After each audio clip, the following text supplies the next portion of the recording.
Hello and welcome to the next exciting episode of the eGPlearning Podblast. Thank you for joining us. Today we're going to be covering a couple of apps that both Andy and I have been looking at for the past couple of weeks or so.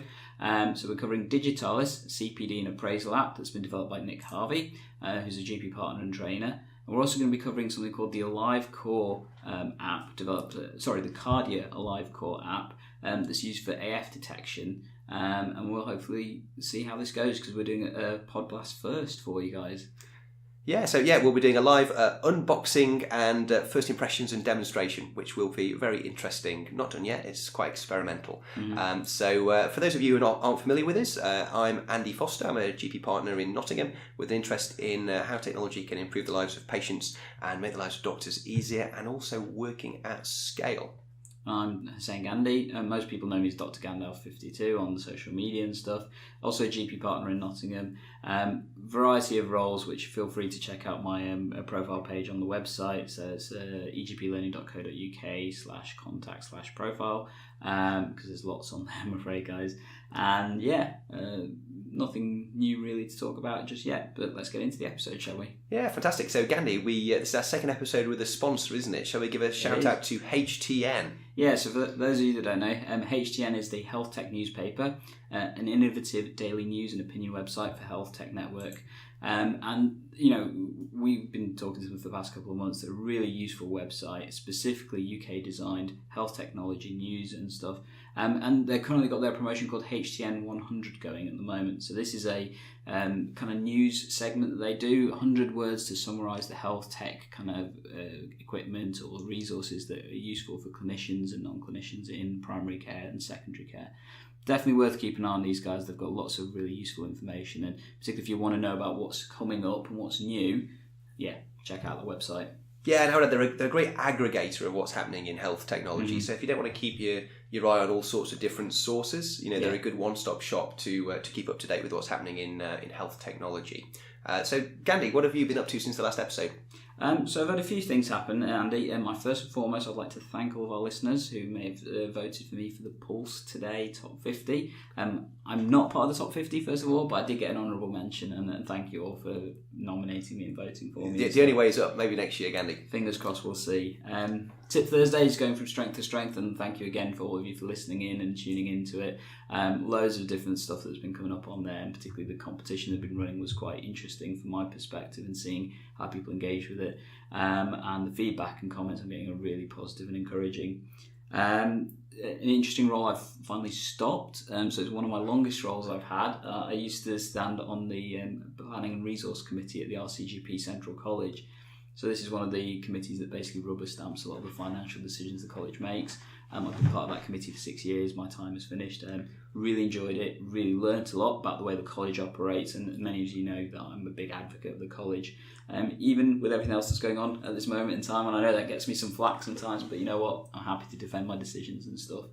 But really wanted to thank my colleagues on the boards and stuff. And if anybody is interested in being part of that committee, they're looking for someone to replace me. So if you're a faculty rep or something like that, feel free to contact either myself or Steve Mole, who's chair of the committee, and obviously our current honorary treasurer.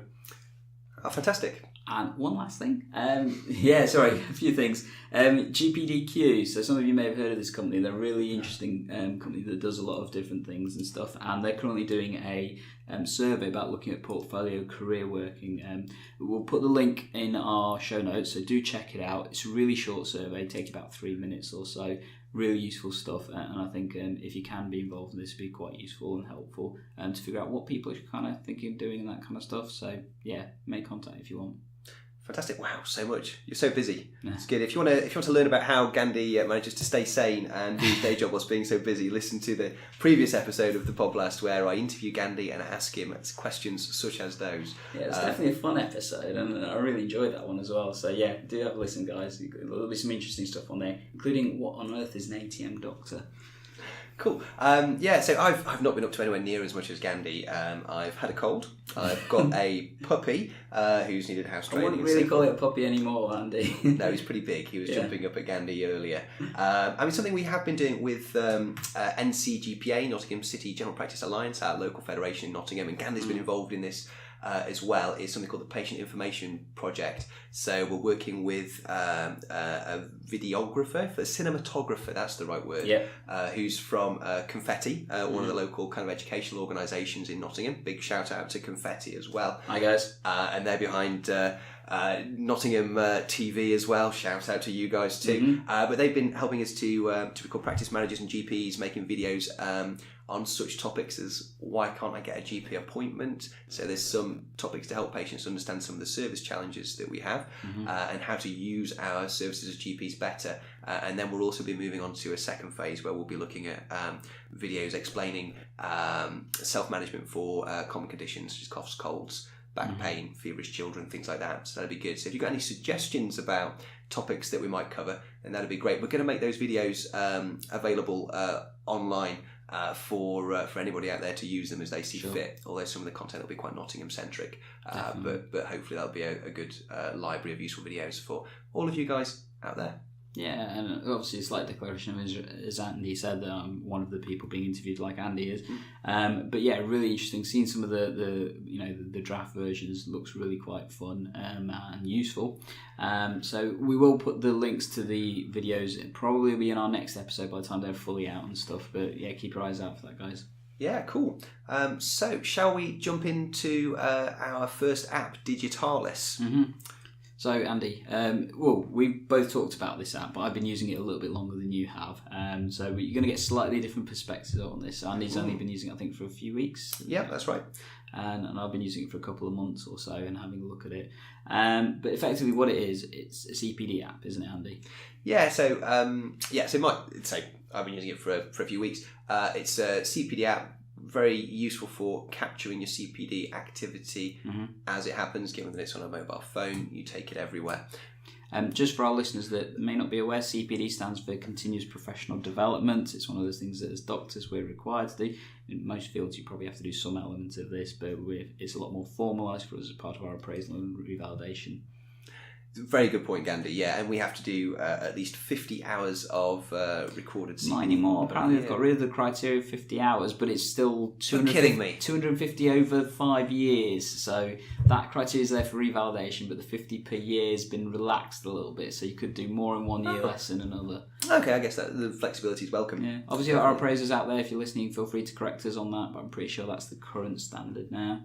Yeah. So, Gandhi, who's behind this Digitalis app? You know, should I trust them? Who's behind it? So the app was originally created by a guy called Nick Harvey. So Dr Nick Harvey is a GP down south, and he's both a GP partner and trainer, and he's been working on this for a while. Originally it came to market, I think, about 2 years ago, if I remember rightly, and what's currently available is a much more polished version. I do think he's got some external funding from areas to try and make it a much more polished version, and it definitely is compared to the first iteration.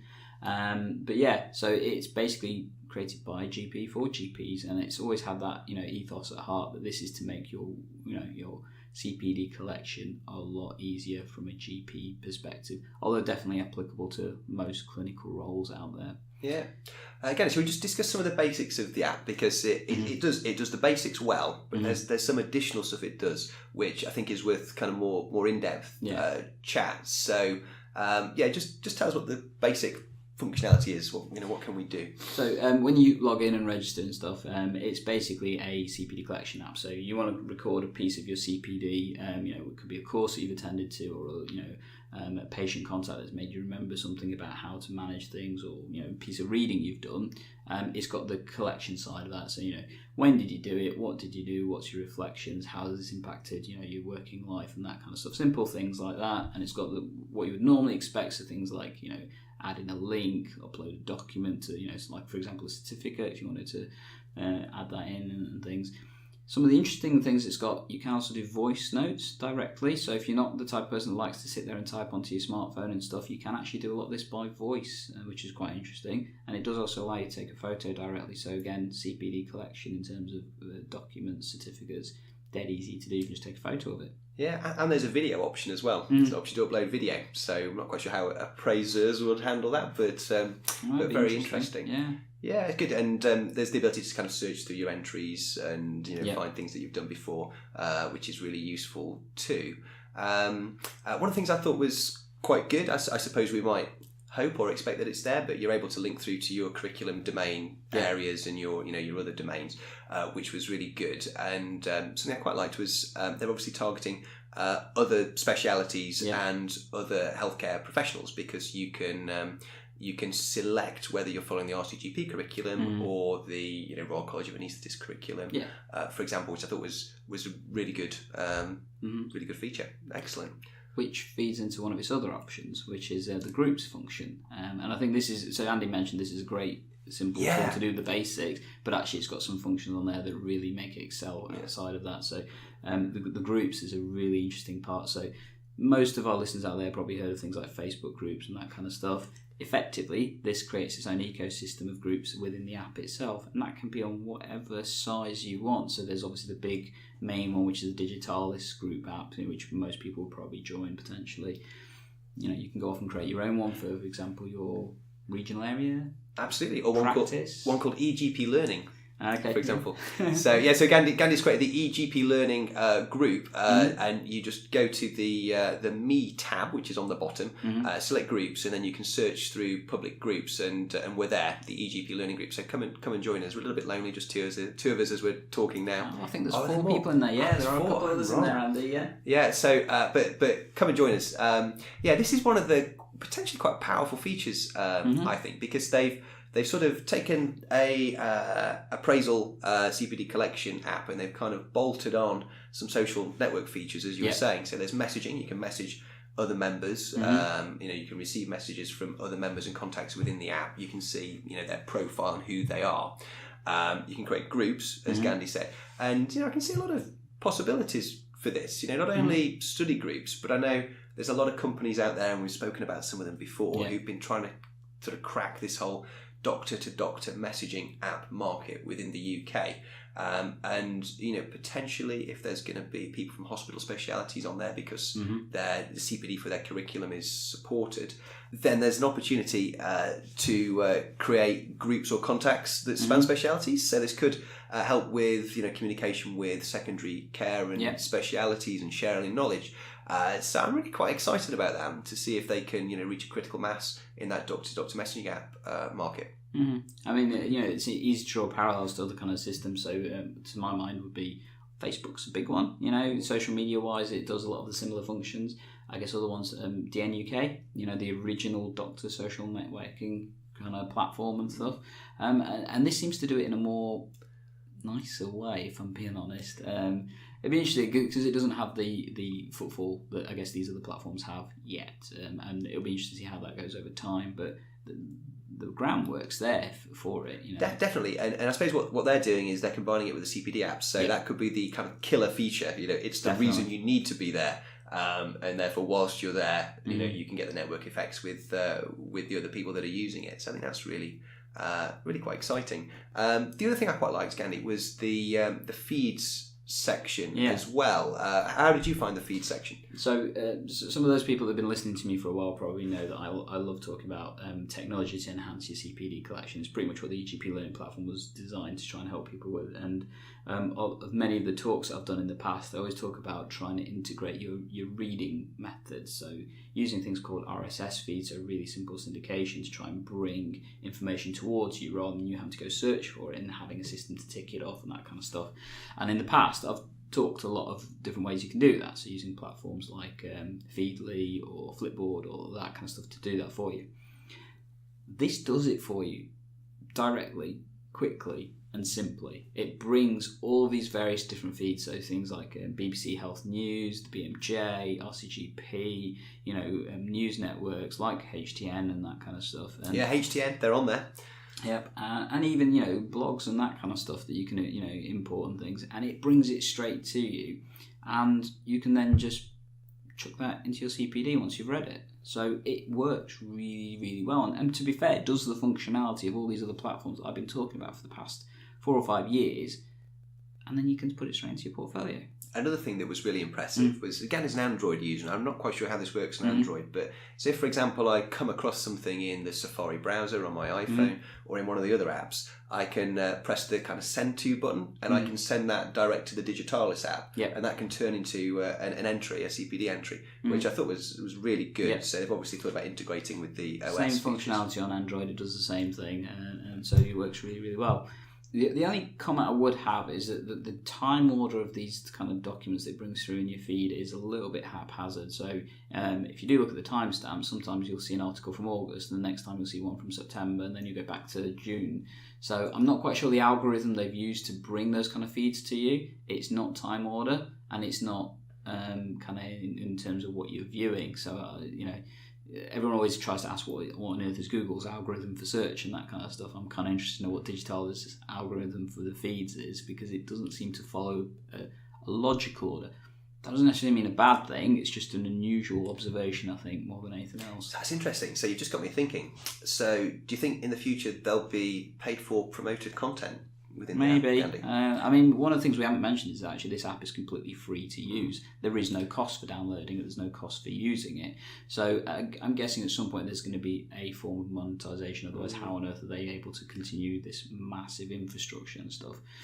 At the moment, I have no qualms about using it. It seems to be pretty safe and sensible, and they are GDP compliant and all the other kind of stuff according to the website and stuff. So, as far as we can tell, yeah, it's all good. Does also have another really interesting benefit of using this app, and probably one of the biggest ones if you're a Clarity user. So many of our GPs out there, colleagues and stuff, are probably users of the Clarity toolkit, appraisal toolkit and stuff. This app directly will input that information into your Clarity appraisal toolkit. So to be clear, it's only Clarity at this moment in time. It may change, you never know, because there are obviously other appraisal toolkits out there. But they do have an agreement with the Clarity that it puts the information straight in and does it pretty well and simply from what I've seen. I was going to say, I've not been brave enough to do that yet, but to integrate the two together. Have you done that, Gandhi? I haven't, because I don't actually use the Clarity toolkit anymore. So some of you that probably saw my last Tip Thursday will probably know about my review of the new changes with the Clarity toolkit and that kind of stuff. Views on Clarity, I'll keep them aside for now, because if you want to, have a look at the video and stuff.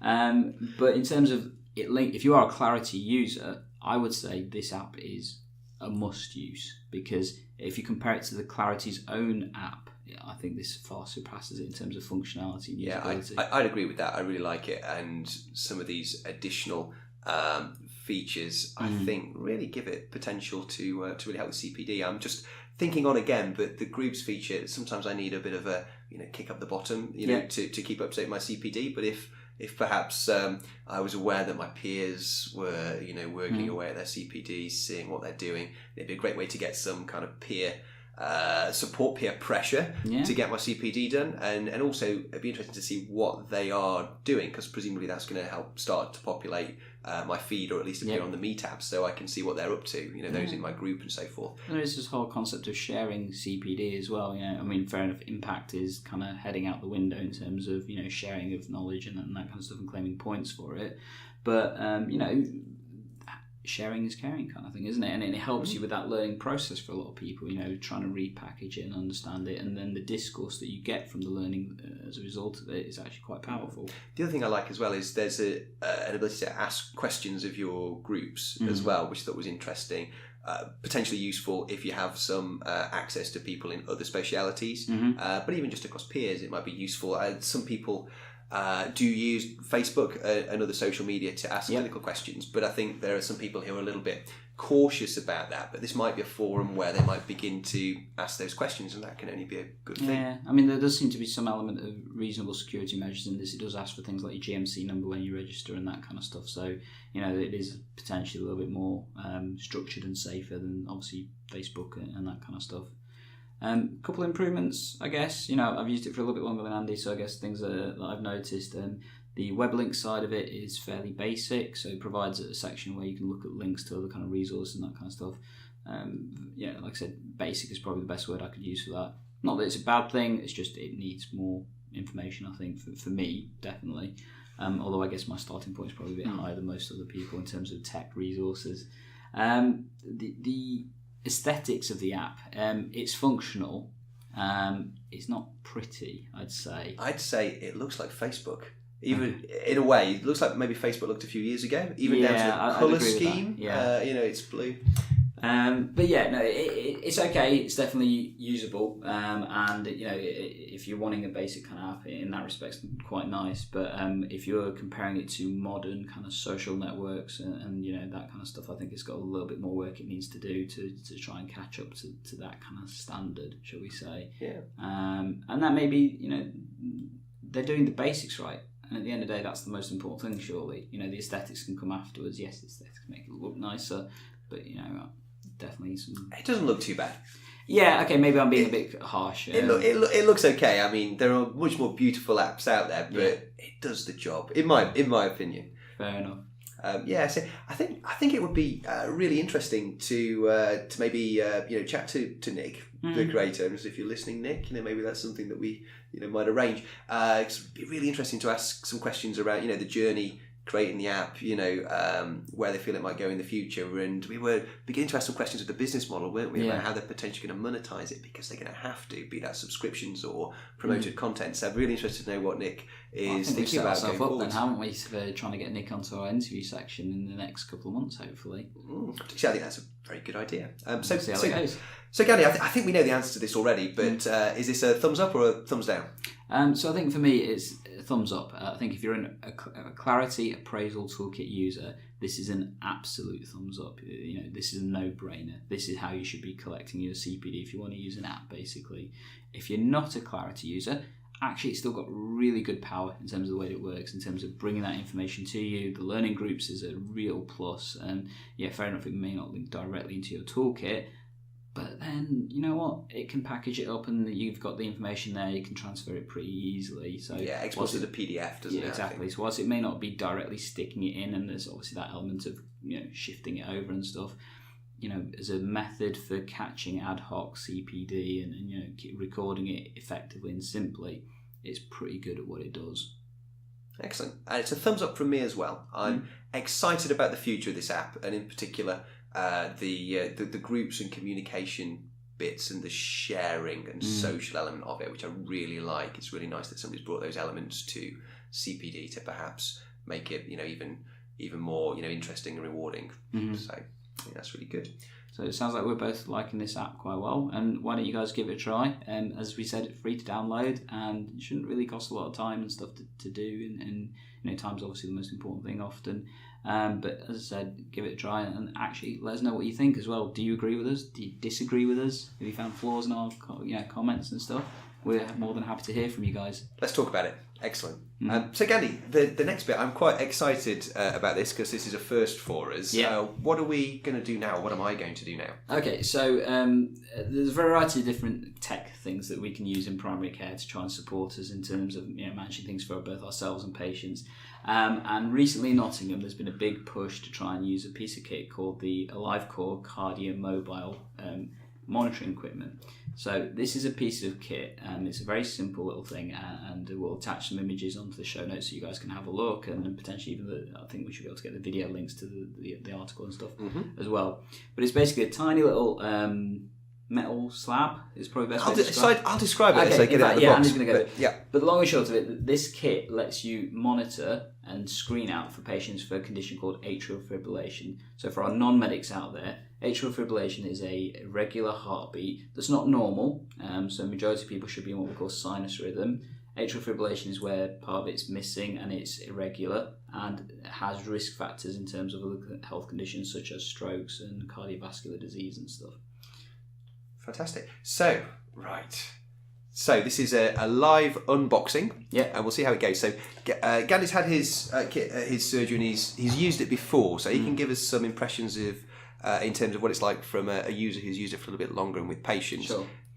So just before Andy does start unboxing it, one thing we will mention, although Andy's opening the kit for the first time, I have already told him to do a couple of things just for time's sakes for this demonstration. So he's already downloaded the app that comes with this piece of kit, and he's already registered for the app as well, because that does take a few minutes and we kind of thought we'd save you guys some time. So that's things you'd expect to do. But in terms of using it, well, I'm going to wait till Andy's actually told us what he thinks. So guys, I've not used this before. Gandhi's handed me a box. It's very nice. It looks like maybe it was bought at the Apple store. It's nice quality cardboard. There we go. There's some of the cardboard. So open it up. There's a window. I can see the product. It looks a little bit like a very small Wii Fit, for those of you who remember those. Okay, opened it, pull tab, pulling it out.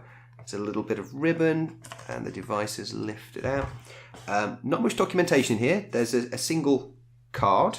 It says, welcome to Kardia, Alivecor. To get started, 1, download the Kardia app from the App Store or Google Play. So we've done that. Gandhi gave me a heads up. 2, create your Kardia account and follow the in-app instructions to take your first EKG. And that's the extent of the instructions. So that's useful. So I'm going to go onto my phone. I'm starting the app. I did already register, which was quite a quick and simple process. And the first thing that pops up is record your first EKG. So I'm going to press that. Let's get started. To record your EKG, you will need a Kardia device. I have one, and I click a picture of what the device I have. So there's Kardia Band, which looks like something that connects to your Apple Watch, and there's Kardia Mobile, which is what we've got. So we'll click that. And it's now loading something up. It's got a video, so there's a YouTube video for me to watch. I'm just going to say I've watched it when I haven't, and see if I can just sort it out. It says, hold the Kardia close to your phone. Rest your hands on a steady surface. Moisten your fingers if the skin is dry. There's a picture of someone using their index and middle finger. So, okay, good. Next. And then they're on there. It's grant access. I need to grant access. That's very interesting. So waiting to see if it connects. It's thinking about it. It's thinking. It does keep flashing a couple of things on the screen. Saying no signal. Oh, got a bit of a fail here. So maybe we need a bit clear. So we're getting. Oh, there we are. Oh. So it looks like Andy was keeping it. So there was something about the orientation of the phone. So my phone's in a case, a battery case, and I was holding it, the Kardia device, to the side of it, and then I moved it to below the lightning port and the audio jack, and it works perfectly now. So it's taking a recording of my heart rate for 30 seconds. I can see a trace, which thankfully looks normal. Looks like I've got P waves. Looks like it's fairly regular.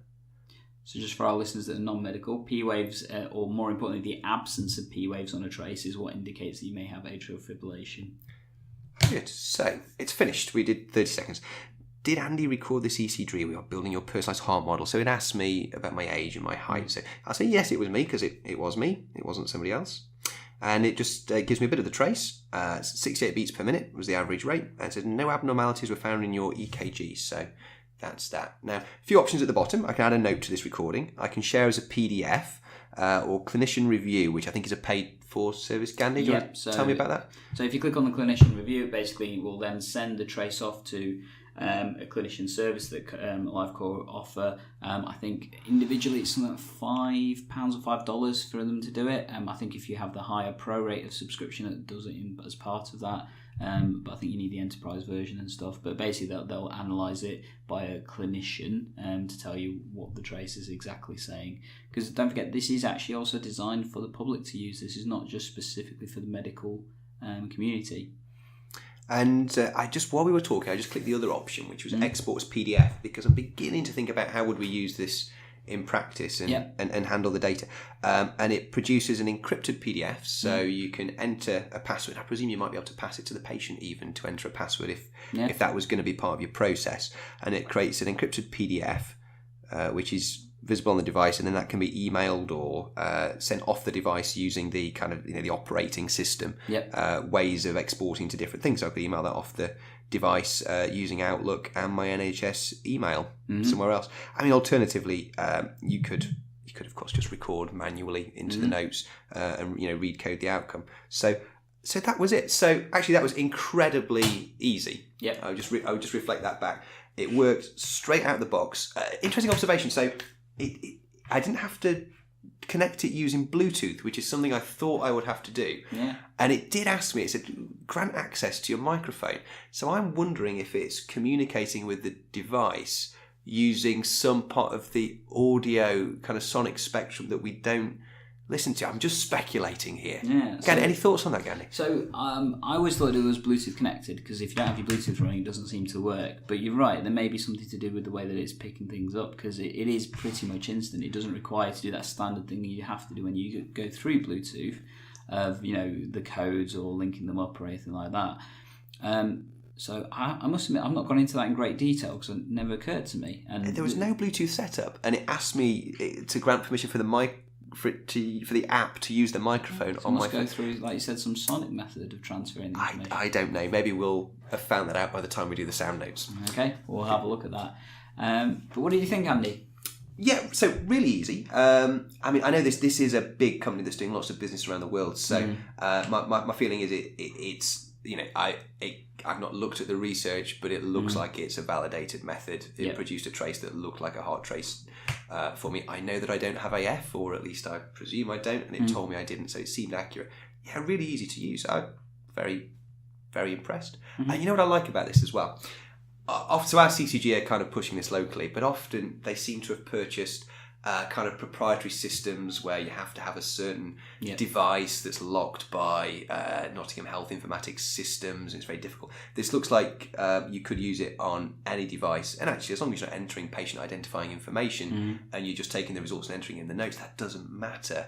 So I'm kind of impressed by that side of it as well, just the ease of use. Yeah. So Andy asked me earlier, how can you use this in practice? So what we've done in our practice effectively, we're screening patients that we think may have an irregular heartbeat. If we feel that they've got an irregular heartbeat, rather than sending them for a formal ECG, which is a little bit more time intensive and a little bit more resource intensive because it requires a clinician to basically operate it and then interpret it, we've got these little devices that we just ask them to pop their fingers on and stuff, and it creates a reading. If that comes back as showing they're clear, well, we're happy that that's a normal trace. As we mentioned, this is just for screening for AF. This is not something that you could use to rule out things like MIs, heart attacks, that kind of stuff, more specific rhythms. This is just for screening AF.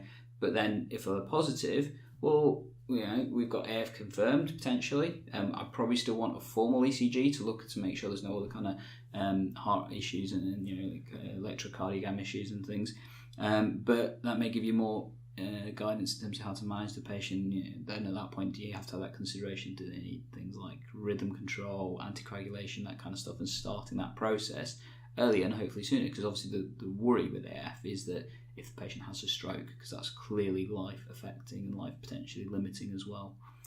Yeah, absolutely. Yeah, so we're beginning to have conversations in practice about how we might use this, and we're aware that I think with most practices this is the case, but our rate of diagnosed AF is lower than would be expected for our population that we serve. So there's people without walking around, outpatients with undiagnosed AF, and they're at increased risk of strokes and potentially harmful arrhythmias. So it's worth diagnosing those people. We're thinking about integrating this into our long-term condition reviews as well, because those tend to be older, more frail patients, those potentially more at risk of developing AF. And this is something that, say, our healthcare assistant could do when they're having their blood tests for their long-term condition review. So we're thinking about doing it on everybody and sort of just seeing how that works out from a running our service point of view.